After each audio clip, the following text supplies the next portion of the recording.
Laba diena visiem jūs mājās. Nu ko, atkal ir diezgan notikumiem bagāta nedēļa pagājusi. Pavērsiens mums ir Ukrainas un Amerikas attiecībās diezgan iespaidīgs, vai ne? Jā, nu, mēs laikam katru nedēļu iesākam ar to, ka kaut kas ir baigi iespaidīgs. Noticis, es gan noslimoju šo nedēļu. Saķēru kaut ko no tā, kas iet apkārt, runā epidēmijas līmenī. Nu, labi, Kaut es kas tad izstāstīšu īsi, mazāk kas jāatturēt iet uz manuprāt, manuprāt, notika. Tā tad īsts iepriekšējo sēriju atstāsts. Vispirms tā tad mēs visi atceramies, Trumps teica, izbeigs karu 24 stundās. Pēc tam pirmās ziņas bija tās, ka tā tad ar Putinu viņi ir sazvanījušies, ar Putinu viņi ir daudz ko parunājuši. Putins ir mūsu divas dižās nācijas kopā, kuras tā cīnījās pret fašismu, tik daudz viņš to darījis, mums priekšā ir spoža nākotne. Putins grib mieru, miers būs, miers tiks nokārtots, viss ir kārtībā. Nākamā sērija ar tiem ukrāņiem tik viegli neiet. Tie ukrāņi pie visu vainīgi. Tie ukrāņi tā vispār Zaļenskis ir diktators. Vispār, Krievija jau nav agresors, bet ukrāņi kaut kā tur tā nevar saprast, kurš to karu vispār izraisīja un tā. Viss kulminējas pirms 2 nedēļām, kad Zaļenskis tiek izmests no Baltānāmā, jo nemāk uzvesties, nav pietiekami pateicīgs Amerikai un negrib mieru. Un galvenais negrib mieru, un tā. Par šo savu uzvedību, it kā pilnīgi nepieņemamo par Ukrainu, gāžās Trumpa dusmas. Ukrainai tiek atņemta, pārtraukta jebkādas militāras palīdzības un finansiālas palīdzības sniegšana, tiek apturēta izlūka informācijas piegādāšana, tā ir skaitā pat no komerciāliem satelītiem. Nevis Amerikas valdības, nevis Pentagona un NSC, bet tā ir skaitā Amerikas kompānijas, kas privāti pa naudu sniedza nosacītu izlūka informāciju. Un tā. Krievija izmanto šo brīdi, kurā acīm redzot, Ukrāņiem ir problēmas ar izlūka informācijas pieņemšanu, pārgrupē savus spēkus, uzbrūk Kurskas apgabalā, un principā atbrīvo Krievijas to starptautiski atzītos robežās Krievijas teritoriju no Ukrāņiem, izdzen ārā ar lieliem zaudējumiem Ukrāņiem un tā. Vai tas bija speciāli pakalpojums no amerikāņu puses vai nespeciāli? To, kā saka, vēsturnieki vēl analizēs un tā. Bet tagad nākamās sarunas šonedēļ ar Ukrāņiem un amerikāņi piedāvā Ukrāņiem 30, ka vajadzīgs pagaidu uguns pārtraukšana uz 30 dienām. Ukrāņi saka, jā, labi. Ukrāņi jau ir, kā saka, vispār visu laiku tagad saprot, ka ar amerikāņiem jāsaka, jā, labi. Viņa Zaļenskis jau ir aizsūtījis atvainošanās vēstuli, tur pateicies 100 reizes, viss tā tālāk. Amerikāņiem, protams, amerikāņi, kā teiks, ir 30 dienas piekrītam, protams, mēs gribam mieru un tā tālāk. Trumps ārkārtīgi arī pozitīvi uz to reaģē. Saka, ka Zaļenskis Ukraina maleči grib mieru, un Zaļenskis ir gaidīts atpakaļ Baltajā namā, un vispār viss labi. Un tagad bumba ir Krievijas laukuma pusē. Krievija šodien, un šī saruna notiek ceturtdien vēl vakarā. Tātad Putins paziņo, ka jā, es piekrītu pamieram, bet pamieram jābūt kaut kādiem nosacījumiem. Tā nevar. Pamieram jābūt tādam, ja mēs ejam uz kaut kādu pamieru, tad tā pamieram jābūt tādam, kurš likvidē cēloņus, kāpēc vispār bija sācies karš. Īsāk sakot, Putins noraida šo pamieru ideju. Viņa pirmais vārds ir jā, es piekrītu, kas dod sabiedriskajiem mēdījiem Latvijā iespēju uzrakstīt pilnīgi kļūdainu virsrakstu. It kā Krievija būtu piekritusi pamieram. Nē, Krievija nav piekritusi pamieram. Krievija saka, mēs tā it kā piekrītam, bet ar nosacījumiem. Nosacījumi arī tiek nosūtīti amerikāņiem. Nosacījumi ir visi vecie nosacījumi. Četrus apgabalus, starptautiskā atzīšana, ka tā ir Krievijas teritorija, visādi pilnīgi nepieņemami noteikumi. Un tā. Un šodien, ceturtdienas vakarā, mēs nezinām, kāda īsti ir Trumpa atbilde uz šo.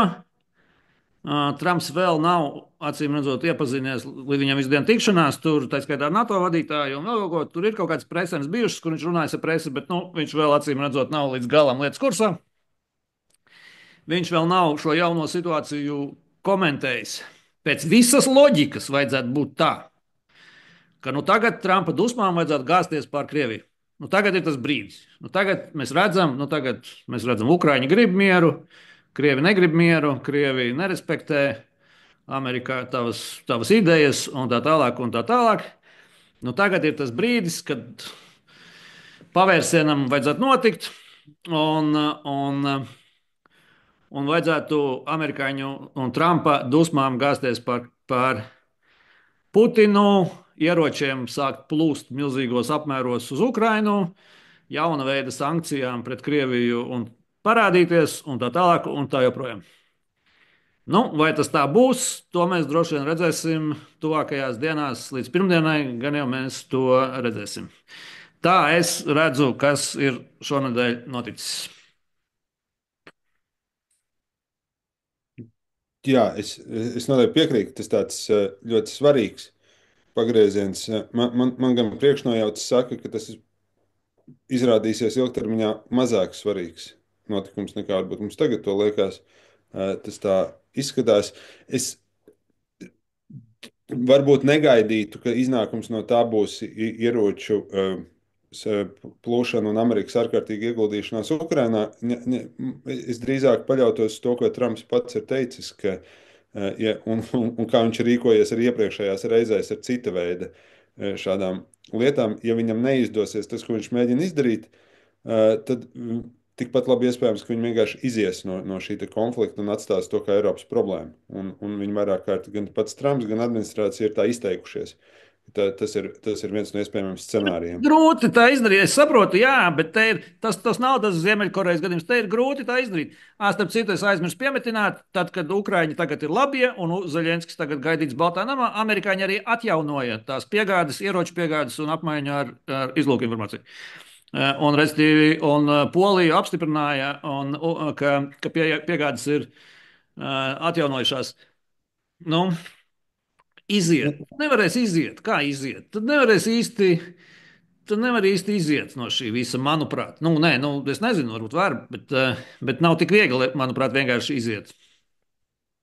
Iziet tādā veidā, ka varbūt ne aktīvi, jo arī šīs ieroču piegādes, tās ir tomēr tās, par kurām jau bija vienošanās iepriekš noslēgts, un tā, iespējams, tas tādā līmenī tad arī varētu palikt, un Trumpam noteikti netrūks lietu un ideju, kuram pievērst savu uzmanību. Jā, iekarot Kanādu. Dienas kārtībā šonadēļ daudz aktuālāks jautājums bija Kanāda. To Trumpam varēja redzēt, ka tas bija viņam daudz svarīgāks jautājums. Jo kanādieši atbild ar dažādiem ekonomiskiem pretsoļiem, un galvenā problēma Trumpam ir tā, ka tā tad visas viņi nesaprot ekonomiku, un tagad tirgi gāžās. Visu nedēļu gāžās tirgi. Visi nedēļu gāžās tirgi, un amerikāņiem tas ir ļoti jūtīgs jautājums. Amerikāņiem tas ir ļoti jūtīgs jautājums. Un tur, protams, parādās stress, es domāju. Un viņam vēl šodien prasīja, vai viņš netaisās neko atkāpties, vai, kas saka, dot kādu atpakaļgaitu tajos tarifu jautājumos. Viņš saka, nē, kas nozīmē, ka viņš turpinās iznīcināt ASV ekonomiku. Un tirgi turpinās gāzties, un es domāju, tas stipri sarežģīs viņam iekšpolitisko situāciju, jo amerikāņiem tas ir reāli būtisks, vienmēr bijis ļoti būtisks, teiksim, jautājums. Jā, tā kā viņam ir ar ko nodarboties, es piekrītu.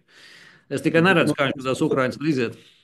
Varbūt noslēdzot par to Ukrainas situāciju šobrīd, savukārt, kas man šķiet ir jāatzīmē, tā ir svarīga lieta, vismaz līdz šim, ka Trumps ir iezīmējies kā vienīgais šis te pāru un vispār uzsācējs kaut kādā ziņā. Pateicoties viņam, šīs sarunas vispār vismaz kaut kādas sarunas. Viņš principā ir vienīgais, kurš iznes to ideju par kaut kādu ugunslīniju pārtraukšanu un mieru sarunu uzsākšanu. Nu, pārējie līderi uztur cita veida diskursu. Tad varbūt nav vērts tik daudz strīdēties, kas ir pareizāk, kas nepareizāk, bet nu, tā kā viņš šo savu līniju vismaz ir kaut kā īstenojis. Nu, tad mieru sarunas kaut kādas vismaz formāli ir sākušās. Es domāju, ka viņas nekur nevedīs, un nevedīs diezgan vienkārši iemeslu dēļ, tāpēc, ka nu, tie nosacījumi tiešām šobrīd nav tādi, lai Krievijai būtu jebkāds iemesls piekrist tieši, no, tieši šajā brīdī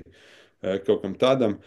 Es domāju, ka arī šī Eiropas reakcija, man šķiet arī interesanti no tāda dramaturgiskā uzstādījuma, ka sarunas par Eiropas lielāko karu kopš Otrā pasaules kara, lielāko asiņaināko konfliktu, kurā ir šīs tēmas par brīvību, demokrātiju, par vispārējo, tās norisinās Saudarābijā, kas ir tā kā, nu, viens no Tad Eiropieši jau, vai mums nav citas vietas, kur varētu risināt šīs lietas, tad mēs svešamies. Nu, kas ir tāds teokrātisks, autokrātisks līdz pēdējiem absolūti dzelžains režīms, kuram nav nekādas saistības ar demokrātiem. Bet nu, tieši viņi ir tie, kas var mums palīdzēt tikt skaidrībā ar šīm lietām. Okay. Tas arī ir interesanti pats par sevi.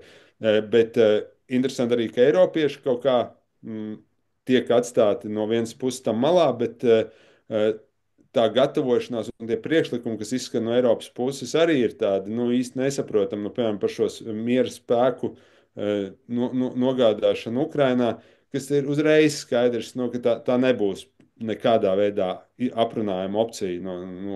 Tas, ka Krievija parakstītos uz to, ka NATO spēki nonāk Ukrainā kā miera, tas vienkārši nav tāda kārtas, tā teikt, šajā. Priekš kam Tur es, to izspēlēt? Es domāju, nu, divi iemesli. Nu, viens, vai nu tā ir kaut kāda absolūta laukuma nelasīšana, kas nu, negribētos tam ticēt.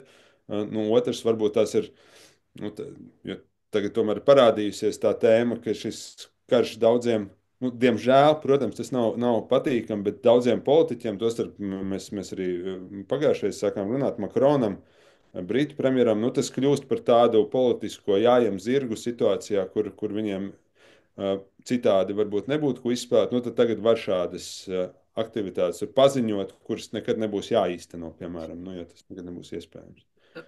laba tēma, ko tu iesāki. Es tad bišķi varbūt pakavētos, tāpēc, ka iespējams ir bišķi sarežģītāk, kā tu saki. Iespējams ir tieši tā, kā tu saki, ka tas ir bišķi tāds pedāļu mīšana uz vietas, tam neviens nepiekritīs, un tāds nekāds plāns nebūs, ka būs pamieris un tur kaut kāds coalition of the willings. Tā nekas tāds nebūs.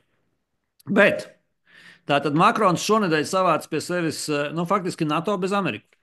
Bez Amerikas. Respektīvi, pie tam, nu, ģenerāla virspavēlnieku, nu, komandieru līmenī, nu, un tā. Un Amerika nevis neatbrauca, bet Amerika nebija uzaicināta. Protams, var teikt, ka kas tas, nu, kam tas viss, kas tāds nekad nebūs, bet var arī teikt, ka Eiropa šeit, iespējams, Eiropa šeit patiesībā gatavojas kaut kādam scenārijam, kurā mums ir NATO bez Amerikas.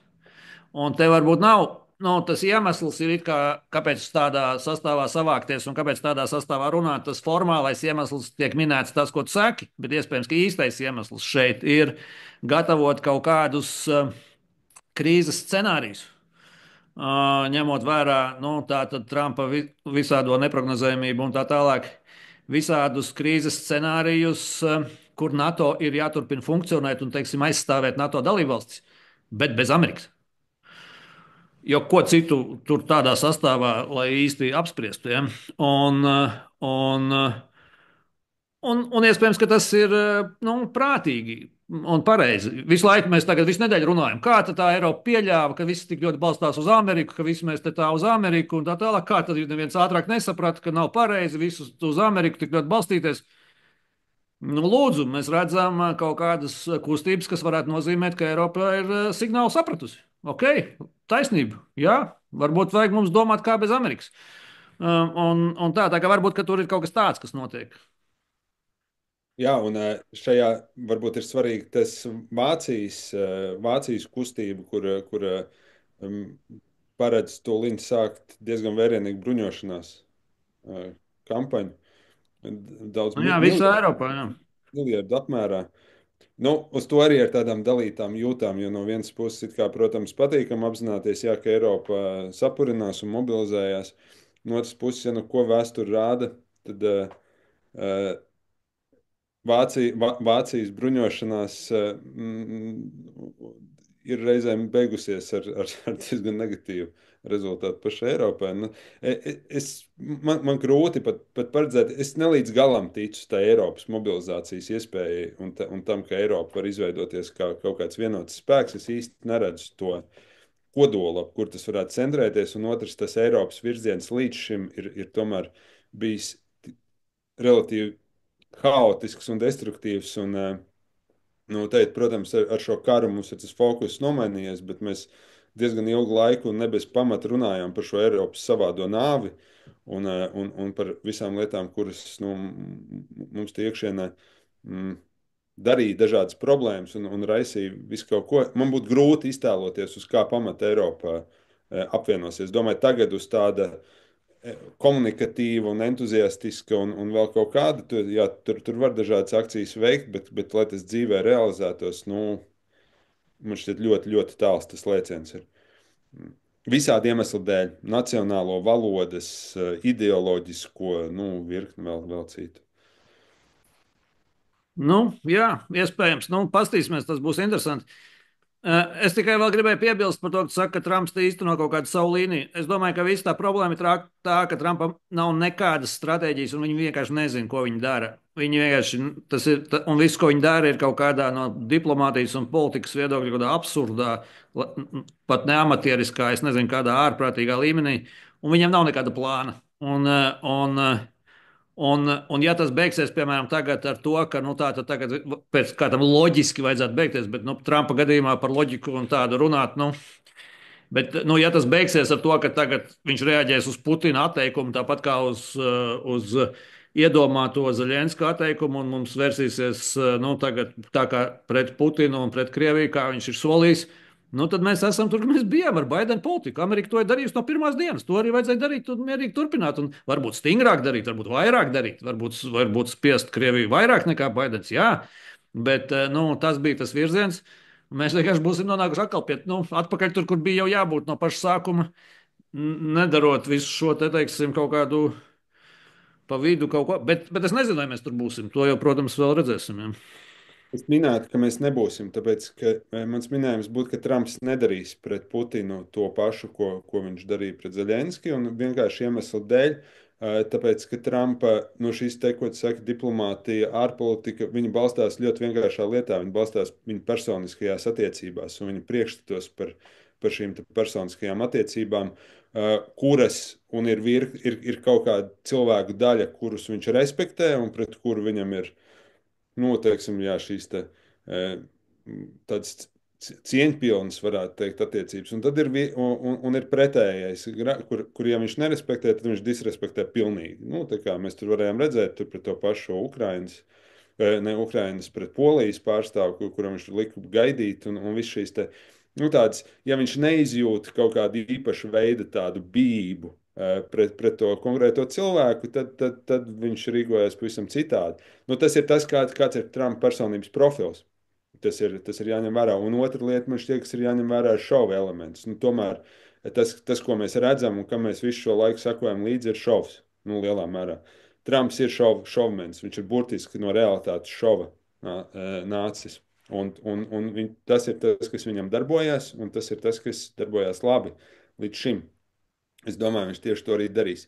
Uh, Līdz ar to kaut kādas sankcijas pret Putinu vai tas izstīsies labi no viņa šova elementa. Es šaubītos, un otrs, viņš tiešām man šķiet izjūt kaut kādu cita veida tādu bijību pret Putinu. Tostarp arī tāpēc, ka Putins pret viņu ir izturējies ar respektu. Nu, tāda ārējais. Ko nedara, teiksim, šie te paši Eiropas līderi. Un šī arī ir interesanta tēma, teiksim, jo skaidrs, ka Trumpam pienāk šīs ziņojumi par to, kā par viņu runā šie Eiropas līderi, kur ir labāk izglītoti, kur šie Eiropas intelektuāļi bieži izsakās nicīgi. Principā tā kā mūsu eksprezidenti izteicās Latvijas radio plaši publicētā intervijā, nu, Trumps tas jau ir tur nepieskaitāms, pilnīgi traks, idiots, stulbs, nu, tādā veidā aptuveni runājot. Putins nekad neko tādu nav darījis. Mēs, protams, nezinām, ko viņš domā personiski, bet publiski tas nav darīts. Un tas šīs attiecības, protams, ir izveidojis. Un tas ir Tas arī jāņem vērā. šodien redzams, ka Putins atsakās, bet tādā ārkārtīgi cieņpilnā diplomātiskā manierē. Viņš saka, jā, protams, bet vienkārši jāņem vērā tas un kā tā, un varbūt mums vienkārši vajadzētu tagad parunāt slēgtā formātā un tā, un tā bez pilnīgi tādiem. Es tev pilnīgi piekrītu, tur noteikti ir faktors, jo, piemēram, arī kā Zaļenski uzņēma Eiropā pēc tās skandāla Baltānamā, ja, kur viņu karalis un visi tie brīti, kuri vārdos ļoti arī pret Trumpu tādi, bet viņi vienkārši pasvītroti, labvēlīgi, pasvītroti, pieklājīgi, ar tādu īpašu godu un cieņu to Zaļenski vadā. Un skaidrs tikai vienu, lai parādītu, kā, kāds tu esi tāds, un kā bija pareizi tas jādara, un tā, un kā, tādas gan atklātas, gan tādas slēpti dūrieniņi. Ja? Tas skaidrs. Protams, ka tas viņu tracina un besīja, un, protams, ka Putins ar viņu šeit spēlējās lieliski. Ja tā ir vienkārši spēlēšanās, ja tas nav kaut kas vēl vairāk. Ja? Kaut kas pavisam cits, ko mēs varbūt šobrīd nezinām. Ja? Jā. Klau, labi, mums par šo droši vien nākamā nedēļa būs vēl ko parunāt. Parunājām par, mums arī ir skatītāji komentāros lūguši, un mēs paši pieminējām, ka vajadzētu parunāt par to dark enlightenment, kā tas būtu latviski, tumšā apgaismība, negatīvā apgaismība. Un šie tumšā apgaismība, jo tas ir tumšs pret gaismu, it kā pretstatā. Labi, šī ir bīstama, tāda bīstama tēma, par kuru es gribētu runāt arī tik uzmanīgi, lai neiekristu kaut kādās sazvērstības teoriju un kaut kādās tādās lamatās. Tāpēc es arī gribēju iedziļināties un tur palasīt un tā, un es neizlasīju visu, ko es gribēju, jo tur izrādās šausmīgi daudz ko lasīt un tam līdzīgi. Bet, Var pavisam mazu atkāpi vēl arī, kāpēc, pie tā, ko tikko saki, kāpēc arī vispār ir svarīgi par šo runāt. Respektīvi, mēs mēģināsim runāt par filozofisko, idejisko fonu, background, varbūt motivātoru, kas ir zem Amerikas pašreizējās politikas, iespējams, iekšpolitikas, ārpolitikas. iespējams ir. Kas ir tās intelektuālās idejas tam Jā, aizmugurē? Un man jā. šķiet, ka par to ir ārkārtīgi svarīgi runāt, tāpēc, ka pretējā gadījumā mūsu vērojumi, mūsu analīzes ir pirmkārt virspusējas, un tās bieži var aprobežoties ar emocionālu atreaģēšanu vai tur, teiksim, tādu vērtējumu, spriedumu izdarīšanu, tas stulbāks, tas gudrāks, tas šitā, bet man šķiet, ka tāda nopietna analīze ir mēģinājums iedziļināties, kas, ok, jā, viņi dara tā, mums tas patīk, nepatīk, bet kas ir aiz tā, kāpēc tas tā notiek? Jā, jo ļoti iespējams, ka tas, kas šobrīd notiek Amerikā, iekšpolitiski un ārpolitiski, tā nav tieši tā nav muļķība un tas nav haoss, bet tā ir stratēģija. Respektīvi, tā ir mērķiecīgi īstenota stratēģija, nevis kaut kādas random kustības. Es saku, visu laiku, iespējams. Es nevarēšu arī beigās pateikt, cik lielā mērā, teiksim, šie te filozofi un šīs te idejas, cik lielā mērā viņas mēs ietekmē. Un, labi, vienkārši sāksim no kaut kāda sākuma. Vispirms, varbūt kontekstam, man liekas, te ir svarīgi un interesanti atcerēties, kas vispār ir apgaismība. Tātad viņi sevi sauc par šie filozofi, domātāji, viņi sev sauc par tumšo apgaismību, tātad pretstatā tai apgaismībai. Ja? Un tas nav līdz galam, teiksim, nejauši. Nu, tātad apgaismība nosacīta periods no 17. līdz 19. Nu, tur dažādi, kā jau uz tiem vēsturisko periodizāciju. Nu, teiksim, līdz Franču revolūcijai, līdz kaut kam tādam. Ja?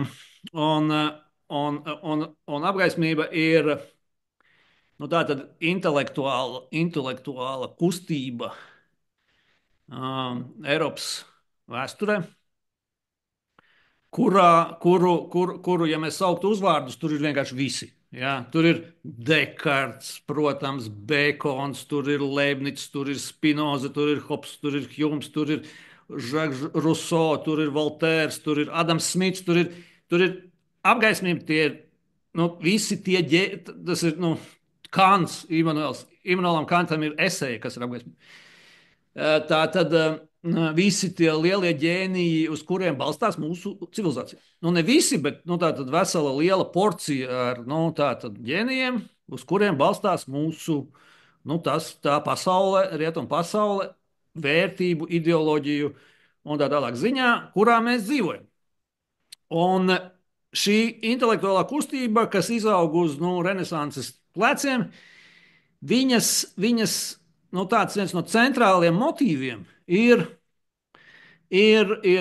teiksim, ir apdomāsim tās dogmas un klišejas, uz kurām balstās mūsu izpratne par sabiedrību un to, kā jādzīvo. Vienkārši apdomāsim vēlreiz visu to. Un apdomājot visu to, viņas apgaismība tā tad vēršās pret monarhiju.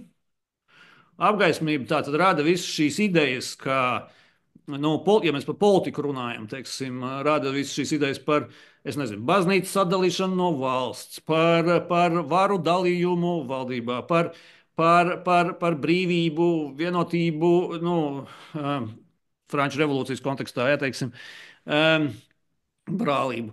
Nu, teiksim, visādas, teiksim, šīs te idejas. Un lielā Franču revolūcija ir lielā mērā kulminācija, teiksim, tā.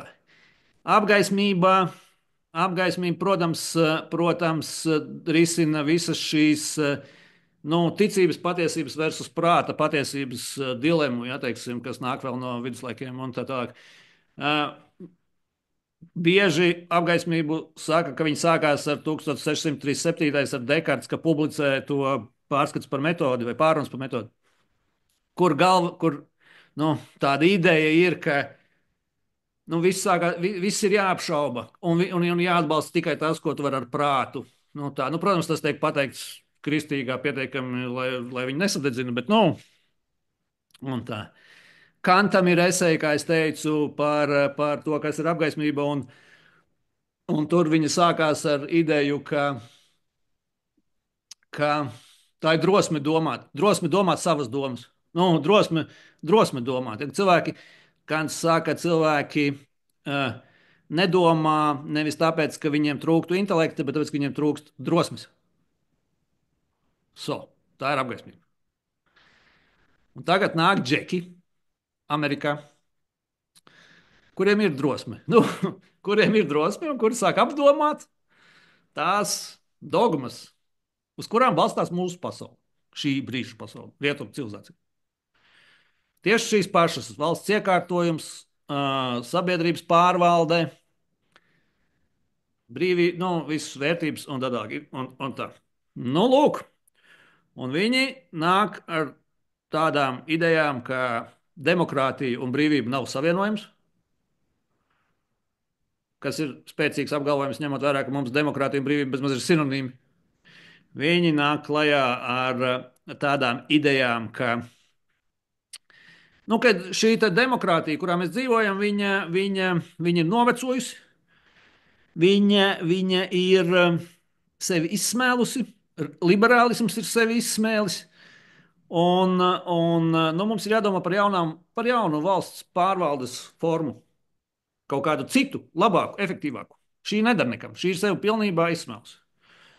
Nu, un tad no šīs vietas, un tik tālu tiešām to ir vērts saukt par kaut kādu jaunu apgaismību. Jo tie ir cilvēki, kuriem, saka, lai nu kas, bet drosmes netrūkst, un viņi apdomā šīs te klasiskās idejas par to, kā valsts un brīvība un demokrātija un valsts pār, kā viņai jābūt uzbūvētājiem, kā viņi ir uzbūvēti, un nāk ar savām idejām, kā to uzbūvēt labāk. Ir arī pamats, manuprāt, kāpēc viņi to sauc par dārgu vai tumšo, jo vispār, teiksim, tas vismaz, ko Kurtis, Kurtis Jārvis vai kā viņi pareizi. Viņš jau principā piedāvā atgriezties viduslaikos. Nu, tāpēc ir lielā mērā pamats to saukt, manuprāt, par tumšo apgaismību un tam līdzīgi. Nu, bet īsāk sakot, tur ir virkne domātāji, par viņiem parunāsim, bet nu, tāds man liktos ievads tēmā. Varbūt tu vari kaut kā no savas puses. Jā, es saprotu no savas puses. Pirmkārt, tas rāmis, kas ir raksturīgs šim virzienam, ir ļoti neskaidrs, un tas ir tam arī raksturīgs. Tas ir, mums ir tikai daži patiesībā zināmi tie domātāji, kas varētu saukt, un tās ir interneta kopienas un fórumi, kur tas viss notiek bieži. Un, tas jau ir ārpus sistēmas, kaut kādā ziņā, viss šī domāšana. Man šķiet interesanti, ka tas ir kļuvis tik liels. Tas iespējas ir kļuvis tik liels šāda veida kustībai, jo tas principā ir izaudzis no kaut kādiem internetu blogiem savā ziņā. Un Burtiski. tas ir pats par sevi ļoti interesanti. Jā, tad, es, es teiktu tā, tāpēc, ka es noslimoju šo nedēļu, jā, man bija iespēja palasīt vairāk, un es varbūt to sākumu uzstādījumu teikt šādi. Ko viņi saka? Divas lietas. Pirmā, tagad saka, jāuzdod jautājumus, kā labi filozofi. Viņi saka ar jautājumiem. Pirmais jautājums ir tāds, vai tā tiešām ir, ka brīvība ir ļoti cieši saistīta ar demokrātiju? Vai ka brīvībai ir jābūt, vai tā izriet kaut kā no demokrātijas? Un otrs jautājums ir tāds, vai tā tiešām ir, ka demokrātija ir labākā iespējamā sistēma, kur mēs esam atraduši? Un uz pirmo jautājumu viņi saka, ka nē, ka brīvība nav obligāti saistīta ar demokrātiju, varbūt pat tieši otrādi.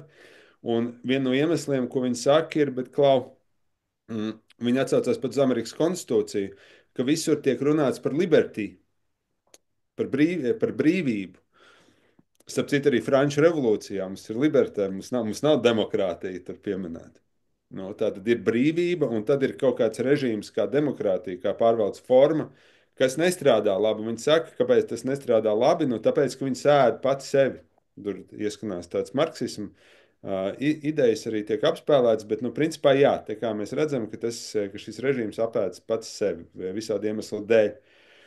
Viens no iemesliem, ko viņi min, ir ļoti interesants, un man tas likās arī intelektuāli. Viņi saka, kāpēc tas tā notiek? Nu tā tad, kāpēc? Pieņemsim, ka ir kaut kāda teritorija vai valsts vai labums, kas te ir kaut kā jāsadala, jāpārvalda. Kas notiek, ja ir monarhs? Un tad viņi saka, ka gan monarhs, un šī ir tā viena no viņa galvenajām idejām, ka valsts jāpārvalda kā uzņēmums vai kā karaliste. Tātad, principā, Vai kā startups? nu, jā, kā startups. Vislabāk būtu. Tā tad ir šis te, pieņemsim, monarhs. Tas, ko viņi saka, jebkurā gadījumā valsts piederēs kādam, kāds kā to izmantos, tos labumus visus. Nu, ja tas ir monarhs, tas viņam pieder, vai ja tas ir CEO uzņēmējs, tad viņš pret to izturās kā pret savu īpašumu, vai viņš pret to izturās, ja viņš ir monarhs, vai viņš pret to izturās kā uzņēmuma vadītājs, kurš ir atbildīgs saviem shareholderiem, akciju turētājiem. Nu, attiecīgi, abos gadījumos viņi to izmanto uzņēmumu, bet viņiem ir atbildība un viņi ir ieinteresēti, lai viņš dotu pēc iespējas vairāk augļus, investīcijas, atpelnītos. Savukārt, demokrātijā saka, tas ir līdzīgs kā Zviedru galdam, kur tu pieskrien. Tu zini, ka tu tur būsi uz īsu brīdi klāt, līdz ar to tu sagrābi, sarauj visu, ko tu vari, un tev nav nekāda atbildība par to, un tu skrien tālāk. Un tas noved pie tā, ka tev ir daudz šādu režīmu maiņas, kurās katrs kaut ko akumulē priekš sevis, bez intereses par tālāku attīstību. Es tie tādu ļoti interesantu metaforu, par kur vērts padomāt. Un savukārt uz otru jautājumu par to, vai tā tiešām ir, ka demokrātija nav labākais, bet vislabākais, ko mēs esam atraduši, viņi saka arī nē. Un viņi piesauc interesantus piemērus. Un kā viena no piemēriem, viņi saka, ka tad, ja valsts ir labi pārvaldīta, tad cilvēkiem nav vajadzības reizes 4 gados iet iet uz tām vēlēšanām, nu, un uzturēt kaut kā šo ilūziju, ka viņa vajadzības tiek pārstāvētas. Viņi saka, pasties uz Dubaju, piemēram. Dubaja ļoti sakārtot vieta, droša, laba veselības aprūpe, laba finansiālā situācija. Vai Dubajā kāds sūdzās par to, ka Dubajā nav demokrātijas? Nē, cilvēki ļoti priecīgi pārceļās dzīvot uz Dubaju. Tie, kas to Singapūra grib, un tas to var. Hongkonga arī, jā, tie piemēri, ko viņi min visu laiku. Singapūra un Hongkonga, jā, vēl kā piemēra, absolūti labi. Uh, Nekādas demokrātijas nav nekādas vajadzības. Un tas, ko viņi saka, šī demokrātijas ideja, tas nav par to, ja valsts tiek labi pārvaldīta, nevienam to nevajag. Un iemesls vēl viens, kas man šķiet arī ir diezgan prātīgs, viņi saka, jo jebkurā gadījumā demokrātija nenodrošina nekādu pārstāvniecību. Uh, Un es par to, es tam arī varu kaut kā piekrist, tāpēc, ka, nu, jā, es esmu piedalījies vēlēšanās. Vai es domāju, ka šobrīd Latvijā tiek manas kaut kā, es tieku īpaši pārstāvēts, vai es jūtos kaut kā īpaši pārstāvēts? Protams, ka nē. Uh, nu, skaidrs, es saprotu šo argumentu. Man liekas, tam zinām. Es domāju, ka demokrātijai ir savs pluss, un demokrātijas pluss ir tāds, ka tā var nodrošināties pret sliktu monarhu. Respektīvi, nu, ja ir akurāts, slikts, neveiksmīgs, tirānisks kaut kāds vadītājs, tad demokrātija atļauj viņu reizes 4, 5 gados nomainīt drošā veidā. Bet nu, aptuveni tas ir tas. Bet kopumā šie galvenie argumenti viņiem ir šādi. Un tas, ko viņi saka, ir, lūk, nav nekādas brīvības. Tā nav saistīta ar demokrātiju. Demokrātija nestrādā kā režīms. Tāpēc, un tad viņi piedāvā divus risinājumus. Viens, ja brīvība nav pieejama šobrīd demokrātiskos režīmos, viņi saka, ir 3 virzieni, kur to var meklēt. Viens internetā, bet tas nozīmē to, ka dzīve ir tikai virtuāla. Otrs kosmosā, un tāpēc viņas tik ļoti aizrauja Maska idejas par, un starp citu, šķiet, ka Maska ideja par Marsa iekarošanu balstās šajā te arī uzskatā. Un trešais uz jūras, respektīvi uz platformām jūrā, uz kurām var pārcelties un dzīvot tur. Nu, un savukārt risinājums valsts pārvaldē tad ir tas, jā, ko iesāki vai nu karalis vai uzņēmuma vadītājs, CEO, kuram tad iedzīvotāji ir kā akciju turētāji, kur viņu atalgo tik ilgi, kamēr viņš palielina dzīves kvalitāti visiem. Nu, aptuveni tā, es jau lielos vilcienos tos pamatuzstādījumus. Jā, tev taisnība, es tam varētu piekrist, tā kā tu to stāsti. Es arī to tieši tā kaut kā saprotu. Man negribas, man rada šobrīd tādu, zinām, diskomfortu, ka mēs par to runājam, kā par tādām, tā kā tu to izstāstīji, tas vispār izklausās pilnīgi pieņemami. Kamēr, ja tu lasi to, Kurts Jarvins, tur ir viss, ko tu saki, tas viss tā ir, bet, tā tad. Viņš, piemēram, saka arī, ka liela problēma ir tā neproduktīvā sabiedrības daļa. Un viņš arī, protams, viņi arī ir rasisti. Tas arī skaidrs. Un viss tā neproduktīvā sabiedrības daļa, un ir liela problēma mums šīs demokrātijās. Kā tikt no šiem bioatkritumiem vaļā? Protams, viņš saka, vislabāk būtu pārstrādāt viņus biodegvielā un izmantot to biodegvielu vienkārši autobusos. Bet tur ir problēma, jo kuram tā patiks dzīvot tādā pilsētā, kuras autobusi iet uz biodegvielu, kas ir ražota no šitiem visiem idiotiem, kas mums te visapkārt, ja? Neproduktīvajiem visiem šitiem. Ja? Tāpēc vajadzētu izdomāt kaut kādu citu, viņš saka, humānu genocīdu. Tā ir problēma viņam. Kā atrast humānu genocīdu? Viņam ir idejas, kāds humānam genocīdam. Un idejas ir tādas, ka viņus, ja viņus nevar pārstrādāt biodegvielā, viņus vajadzētu iespundēt kaut kādās tādās iestādēs. Tur viņiem uzlikt virtuālās realitātes brilles, un lai viņi tur dzīvo laimīgi. Savā kaut kādā virtuālās realitātes tehnoloģiju nodrošinātā pasaulē. Tādas viņam ir idejas. Viņam vēl ir idejas tādas, protams, ka Hitlers tas bija viss labi, tā bija pašaizsardzība, ja, un tādā viņš, protams, atbalsta verdzību, ja. Viņš, kas tur vēl, vienkārši, kad mēs tagad par to runājam, lai tā, neizklausītos no malas, kad ir ļoti skaista intelektuāla debata, kur cilvēki vienkārši apspriež, viņi ir pilnīgi psihopāti, viņi ir fašistiski psihopāti, ja. Teiksim, tur liela daļa no viņiem vienkārši, lai būtu arī kontekstam skaidrs ar kādiem domātājiem, nu, mums ir darīšana. Ja? Viņi lieto tādus jēdzienus, ka Amerikai ir jātiek vaļā no diktatorfobijas. Tā diktatorfobija, ja? Tas kaut kas, kas mums, nu, tas mums traucē pāriet uz visu šo te un tā tālāk. Un tam līdzīgi. Bet te mēs nonākam vēlreiz pie tā, ko tu teici, kāpēc par to ir mums jārunā.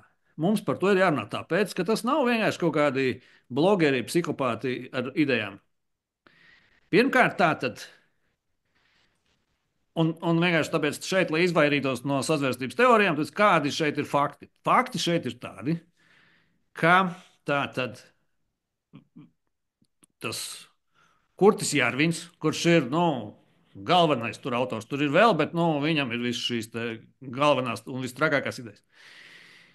Pirmkārt, viņš ir tāds, daži saka, raksta draugos, kādas tās attiecības mēs tur precīzi nezinām, bet pietiekami ciešas ar Pīteru Tīlu, kurš bija investors viņam, kurš viņam biznesa partneris, kurš uz viņu atsaucās, kurš min viņa idejas, kurš savukārt ir G.D. Vensa draugs, un tad arī G.D. Vents atsaucās uz Kurtis Jārvis.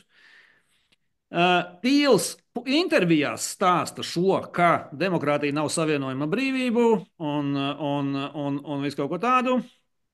Tie ir cilvēki, kuri, tā tad ir, G.D. Vents ir viceprezidents. Tie nav kaut kādi vairs blogeri, ja? Kurtis Jārvins bija uzaicināts uz inaugurācijas gala balli. Ja? Viņi ir Trumpam tuvumā. Mēs nezinām, cik tuvi. Mēs nezinām, vai Trumps lasa šo. Bet viņi ir tur pilnīgi noteikti tuvumā. Ja? Un, piemēram, ļoti daudz kas, ko tagad Trumps un Masks dara, tas ir tā kā 1-pret-1 no tā Kurtis tekstiem. Piemēram, 22. gadā viņš publicēja tādu kā programmu Butterfly Revolution. Kā nonākt pie tās, kā tikt vaļā no tās demokrātijas. Nonākt pie tās, viņi monarhs, CEO, startups, to visu lietotā kaut kā savstarpēji aizstāv, kā tādus aizstājumus jēdzienus. Ja? Kā tad nonākt pie tās monarhijas jaunās, kā tikt vaļā no tās demokrātijas. Ja? Un tur ir tajā programmā, piemēram, ir viss šis to ierēģu atlaišanas plāns, ko tagad īsteno Masks. Ja? Ir precīzi pateikts, kāpēc viņus visus vajag atlaist, kā viņus vajag aizstāt ar saviem, kā vajag apiet kongresu, kā vajag ignorēt tiesu lēmumus, kā to visu vajag darīt, neskatoties uz tiesu lēmumiem, kā to visu vajag. Teiksim, daudz kas no tā, ko mēs šodien redzam, reālā darbībā, izskatās tā kā no šī džeka tekstiem. Ja? Šī džeka teksti, viņi arī pārklājās tur vēl ar to 2025 projektu, ko Hermitage Foundation publicēja, kas ir cita veida labējo. Viņi ir pat tā kā, Trumps tā kā noliedza savu saistību ar viņiem, jo viņi tā kā bišķi pārāk labēji. Bet tie ir tādi kristīgie konservatīvie, tādi spēcīgi kristīgie konservatīvie, kuri publicēja to programmu, ko daudzi domāja, ka tā ir Trumpa īstā programma. Un mēs redzam, ka ir. Mēs redzam, ka tas, ko Trumps iekšpolitikā dara, ir tas, kas ir no projekts 2025. Īsāk sakot, tas nav šis, ko mēs apspriežam, nav vienkārši interesants, intelektuāls, margināli kaut kādas eksotiskas idejas vai kaut kas tāds. Šī reāli, kā tu pareizi teici, iespējams atslēga tam, lai saprastu, kas Amerikā šobrīd notiek. Jo vairāk vai mazāk izskatās, ka viņi dzīvo pasaulē, kurā šīs te idejas, Dark Enlightenment idejas, kur ir ļoti aktuāls. Viņi par to runā vakaros mājās vai iedzerot, nezinu, tur bārā. Ja, teiksim, tas ir tas, ko viņi domā, kur ir nākotne. Un nākotne ir bez demokrātijas. Viens ir skaidrs, bez demokrātijas.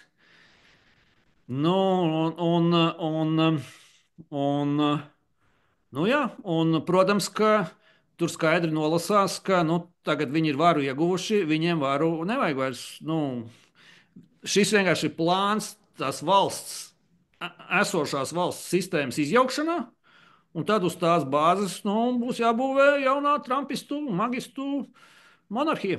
Vai nu, jā, kaut kas tāds. Nu, tā tas ir pamats par to runāt. Jā. Vai valsts, kas tiks pārvaldīta kā tipiska amerikāņu korporācija.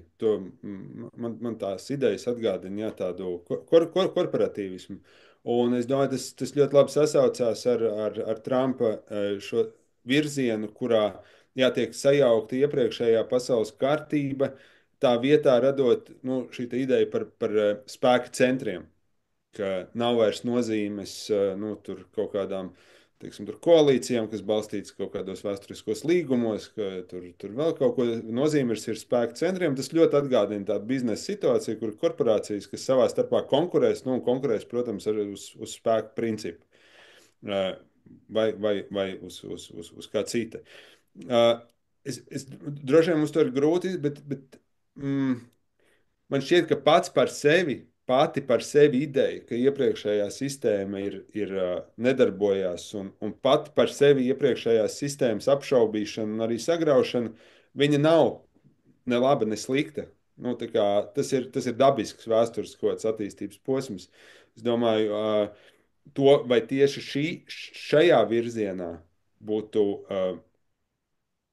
prātīgi vai kā citādi iet, par to var domāt. Bet no otras puses man šķiet arī ir, no to, ko var novērtēt, ir, ka šis ir vispār pirmais tāds nopietnas iepriekšējās sistēmas, ja iepriekšējās demokrātiskās sistēmas apšaubīšanas un arī izjaukšanas, satricināšanas piemērs, nu, kur mēs redzam, ka kādam tas tiešām izdodas. Un skaidrs, ka par to ir grūti runāt, tāpēc, ka arī, kad es to saku, es jau saku, demokrātija vai demokrātiskais režīms, tas jau asociējās ar kaut ko pareizu, ka tā ir pareizā lieta kārtība. Un automātiski, ja kāds apdraud demokrātiju, tad tas ir kaut kas slikts vai bīstams. Un šie nu, domātāji, blogeri, cilvēki, viņi šo tieši tā kā apgaismības laikā, tieši tā, viņi pasaka, bet kāpēc? Nu, kāpēc tā būtu? Un tas nu, ja nevar nepiekrist vai nevar neatzīmēt, ka ļoti daudz kas, ko viņi nu, raksta par demokrātijas trūkumiem, tas ir patiesība viss. Tas tā ir. Nu, tas tiešām nu, tie trūkumi, uz kuriem viņi norāda, viņi ir pamatoti. Ja? Viņiem ir pamatoti. Un nevar jau pret to visu nav iespējams strīdēties. Nu, teiksim, nav iespējams arī strīdēties par to, ka nu, Ilons Masks, teiksim, viņš uztaisa raķešu kompāniju, kuru konkurē ar NASA, un vienkārši dara to pašu, ko NASA, tikai labāk un tikai 100 reizes lētāk. Ja? Nu, un pie tam nav burtiski visu. Inovācijas, zinātni, tur atklājumus, reāli komerc lidojumu.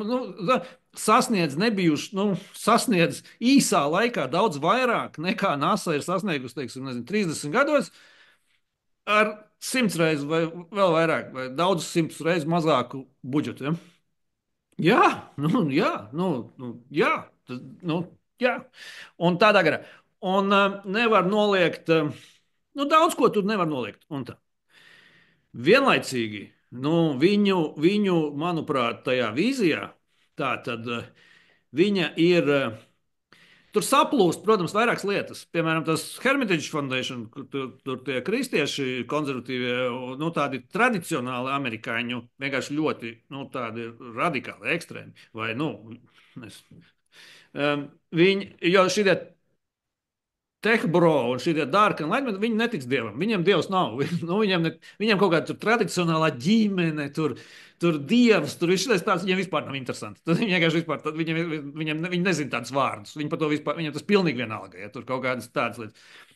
Kamēr tie labēji konservatīvie, kuri viņi tur saplūst un kopīgi darbojas, viņiem atkal ir ļoti svarīgas, teiksim, ļoti šīs teiksim, tradicionālās konservatīvās vērtības.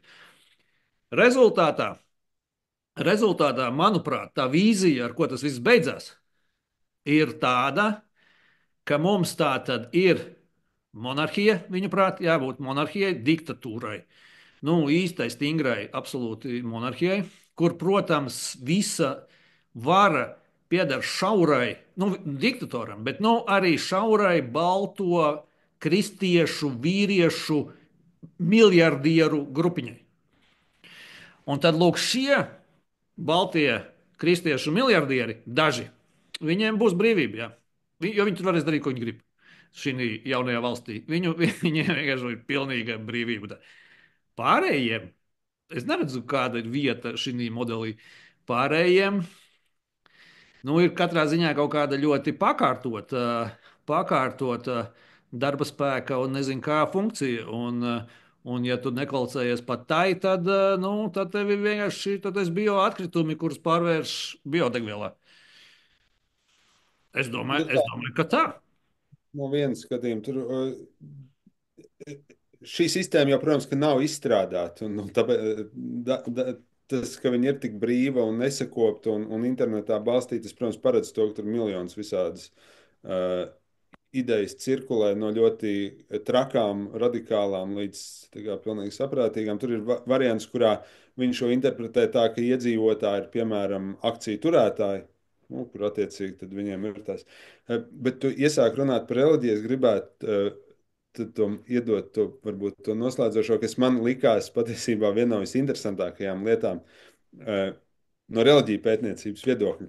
Patiesībā viņi kritizē progresīvos un demokrātus un liberāļus ļoti interesantā aspektā. Viņi viņus kritizē par reliģiozitāti. Viņi saka, tas, kas ir šis liberālais pasaules zaitgeists, un viņi piesauc universālismu. Universālisms ir tāda reliģiska kustība, kura patur it kā nu, lielāko daļu kristīgo pamatvērtību vai ētisku uzstādījumu, bet atsakās no dieva. Nu, tas ir kaut kas līdzīgs kā 12 soļu programmā.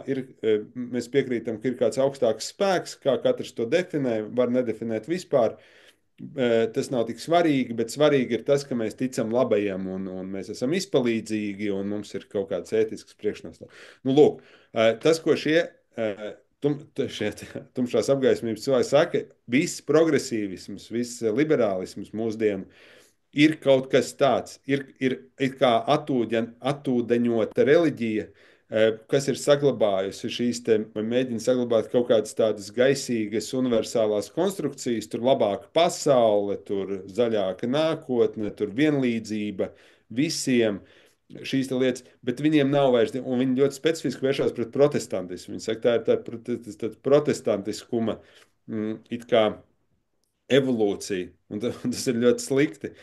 Tur, piemēram, tas Niks Lants, kas ir otra lielā Jā. figūra, bet kurš ir patiesībā akadēmisks filozofs, un viņa tie teksti arī ir tādi labāk lasāmi. Viņš saka, tad jau daudz sakarīgāk, daudz nopietnāk mēs varam respektēt tos, kas saglabātu šo te dievu. Jā, tā ir ļoti laba esēja. Man liekas, viņi ļoti labi uzrakstīti. Atšķirībā no Jarvīna, kur nav iespējams palasīt normāli, kas ir šis. Bet nu, viņš saka, jā, tad nu, lūk, bet tas, pret ko mēs šobrīd cīnāmies, ir šis it kā tas universāls, un tāpēc arī apgaismība tādā ziņā, ka viņi joprojām redz, ka viņi vēršās pret reliģiju, pret reliģiozitāti šajā gadījumā, bet viņu izpratnē tā reliģiozitāte kā liberālisms, progresīvisms, kas ir saglabājis šīs te universālisma ētiskās ambīcijas, it kā vai uzstādījums, izņemot visu, kas tam dotu kaut kādu satvaru vai pamatu. Nu, ļoti interesanti šajā aspektā man šķiet tas. Jo jā, es tam pilnībā varu piekrist, ka mūsdienu progresīvisms viņš ļoti atgādina tādu pseido vai kvazi reliģisku kustību, kurās ir šīs ticības dogmas, kuras nedrīkst apšaubīt. Tur mēs droši vien visi zinām, kuras tās ir. Un reizēm ļoti savādas, ļoti dīvainas ticības pārliecības, un mēs iebrienam visā šajā Tieši tā. dzimšu. Tā ir diezgan leģitīma Un kā kritika. Kants teica, cilvēki nedomā savas domas ne tāpēc, ka viņi būtu stulbi, bet tāpēc, ka viņiem trūkst drosmes. Jā. Viņiem trūkst drosmes apšaubīt šīs te, nu, teiksim, un tā.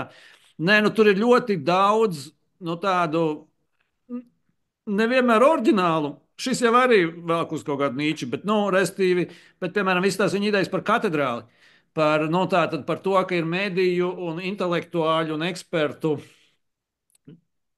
vārdos neformulēta vienošanās par to, kādas jāuztur, nu, teiksim, ir sabiedrībā, kādas vērtības un kādā virzienā. Naumam Čomskim ir, es tagad neatceros, kurā gadā brīnišķīga grāmatiņa Manufacturing of Consent, restīvi, kur tas viss ir aprakstīts daudz, nu, jau sen un daudz varbūt vēl, nu, stiprāk un labāk un tā tā. Bet, nu, labi, es vēl vienu novirzienu gribu pateikt, jo tas arī, manuprāt, ir ļoti interesanti, un viņi tur viss kaut kā bišķi pārklājās. Ja? Respektīvi, um, tā tad Balaji Šrinivasans, vai kā Network State, The Network State. Nu, resti, tas cits džeks, viņš nav no šīs kompānijas, bet viņam tā tad ir ideja, nu, jau es ar nezinu, tur kaut kādus gadus un tā tālāk, ka, nu, viņš sakrīt, te, ka, nu, tā tad tehnoloģijas ir tā attīstījušās. Mūsdienu sabiedrība ir tā mainījusies no tādiem, ka arī valsts un sabiedrība būtu jābūvē kaut kā savādāk.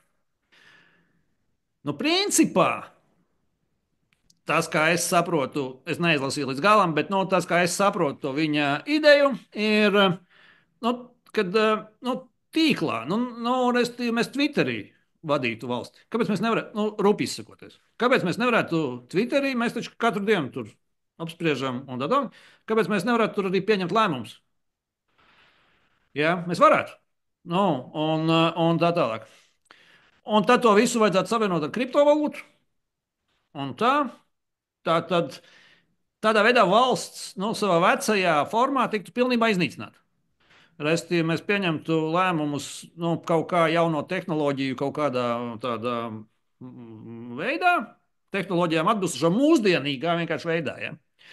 Un tā. Un, nu jā, un kripto. Un te mēs nonākam pie vēl viena paralēla atzara par tām charter cities. Un burtiski pēdējos 10 gadus ir jau vesela virkne bijuši šo mēģinājumu veidot tās bitkoinu valstis, no restīvi kripto. Un tā ir tā baladža ideja. Un mums ir bijis Hondurasā, burtiski jau tur valdība iesaistījās un tā tālāk. Un tur Zanzibārā un Āfrikā un vēl kaut kur ir jau vairāki bijuši. Neviens vēl nav izveidojies īsti. Tur Elsalvadorā bija projekts. Neviens vēl nav izveidojies, jo viņi grib izveidot reālu valsti ar savām pasēm, nu ne tikai savu kriptovalūtu, bet ar savu tādu pilsētu. Un tas viss šis te The Network State un Charter City, visas šīs idejas, viņas sakrīt atkal ar Kurtis Jārvins tiem patches, ko viņš sauc. Viņi redz, viņu modelis, kā tu pareizi teici, Dubaja, Singapūra, Hongkonga un tā tālāk, viņi grib iznīcināt nacionālu valsti un veidot tādas mazas monarhijas nosacīt. Nu, viņi saka, Amerika kā tāda nacionāla, tas viss šis te, un vispār Eiropas nacionālās valstis, tas nekam nedara. Vajag tādas kā Hongkonga, kā Singapūra, kā Makao, nezinu, kā Dubaja, kā vēl kaut kas. Un tad katru šādu pilsētu valsti vai nelielu valsti, nu, tad viņi ļoti efektīvi kā korporācija arī pārvalda tas monarhs, ja, un tā tālāk. Un tā. Crazy. Pilnīgi kaut kādā ziņā crazy, bet ārkārtīgi interesanti. Es domāju, ka ir divi ceļi. Vai nu tas ir kreizī tādā ziņā, kā pirms apgaismības laikmetā varētu izklausīties ideja, ka mēs atsakāmies no teokrātijas, no baznīcas varas un veidojam kaut ko sekulāru, kas vispār bija pilnībā neiedomājams un vājprātīgs un principā nāves sodu pelnošs pasākums. Vai arī tas ir kreizī tādā ziņā, kā, teiksim, Šmita idejas un vēl kaut kas pirms, kas noved pie nacisma un kaut kas tāds, ko mēs atpakaļ atskatoties, redzēsim kā vēl trakākas nekā varbūt tās izskatās šobrīd. Iespējams, ka šajā punktā to nav iespējams pateikt. Jā, bet tas, kas, manuprāt, ir bīstami šeit, manuprāt, nu, mēs redzam, ka nu, vai mums ir, vai iespējams ir pamats aizdomām, ka, teiksim, šādi cilvēki kā tur Ilons Masks, kā Tīls, kā tur vēl virkne šo, te, teiksim, miljardieru, viņi visi miljardieri, tur, viņi dzīvo kaut kādos savos burbuļos. Šīs idejas tiek diskutētas tikai starp līdzīgiem, starp savējiem. Ja? Un tie cilvēki, kuriem nav humanitāras izglītības, kuriem ir visur, visu laiku var redzēt, ka tur ir robi zināšanās, vēsturē, filozofijā, visur, ja teiksim, tas ir tādi, tie ir amatieri, tie ir divāni eksperti, ja teiksim, filozofijā un politikā. Teiksim, tie nav cilvēki, kuriem ir tas Kurts Jārvis ir programmētājs, kurš vienkārši nejauši kļuva arī bagāts, pārdodot savu. Viņu vienkārši pieņem darbā, startupā, un pēc pāris mēnešiem to startupu pārdod, un pēkšņi viņš ir bagāts. Un viņš vairāk turpina kopš tā laika sākt, teiksim, nodarboties ar filozofiju un politisko. Un tā, un viņa, tur daudz muļķību, nenormāli daudz muļķību visā, ko viņi taisa arī, bez visām tādām saprātīgām lietām. Un tas, manuprāt, risks ir tas, ka šobrīd pasaules ietekmīgākās valsti vada cilvēki, kuri ir tātad iespējams ļoti stipri kaut kādu šādu ideju varā. Tās idejas, kā tu pareizi saki, nav līdz galam noformētas. Tas viss ir tāds puscepts, tas viss ir tāds uz nekompetences un pilnīgu murgu robežas kaut kur. Ja? Tas nevar beigties labi, manuprāt. Ja? Teiksim, tas nevar beigties labi. Ja, bet, no otras puses, tā ir pilnīgi taisnība, jā, ka tie ir šauri loki un ārkārtīgi bagāti un ietekmīgi cilvēki, bet man jau šķīstu, bet neviens jau, tā kā reiz ir mūsu laika privilēģija, neviens jau neliedz, šie teksti ir brīvi pieejami, šīs idejas ir brīvi pieejamas, neviens neliedz par tām diskutēt ļoti plaši un analizēt, lielajos medijos, tas bezmazliet mēs varētu iztēloties, kāpēc nē, kas notiek Latvijā. Varbūt tur vajadzētu sēdēt 10 filozofiem un analizēt šīs idejas. Tā kā varbūt tam būtu lielāka jēga. To visu var darīt. Es domāju, tas arī ir par tādu intenci un to, kā mēs skatāmies uz lietām, cik mēs nopietni paši tam vispār gribam pieiet. Un varbūt tā ir viena no tām viņu taisnīgajām demokrātijas kritikām, ka gal galā mēs esam nonivelējuši to starp pašu savu domāšanas spēju kaut kādā ziņā, un mūsu analīzes kļūst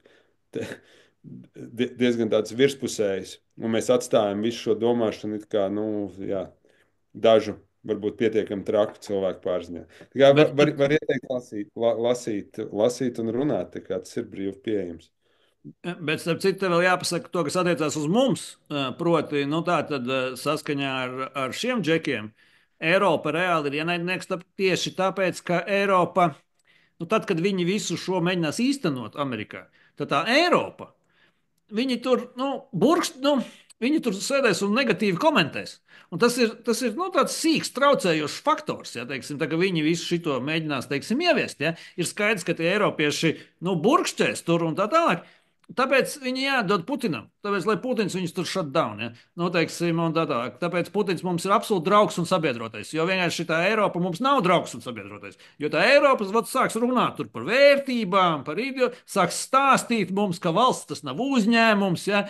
Ka tas ir pilnīgi aplama doma. Valsts tas ir par vērtībām, valsts tas ir par vienlīdzību, valsts tas ir par taisnību, valsts tas ir par patriotismu, valsts tas ir par visu kaut ko, teiksim, citu, par ko nav uzņēmums, ja, un tā tālāk, un visu kaut ko te.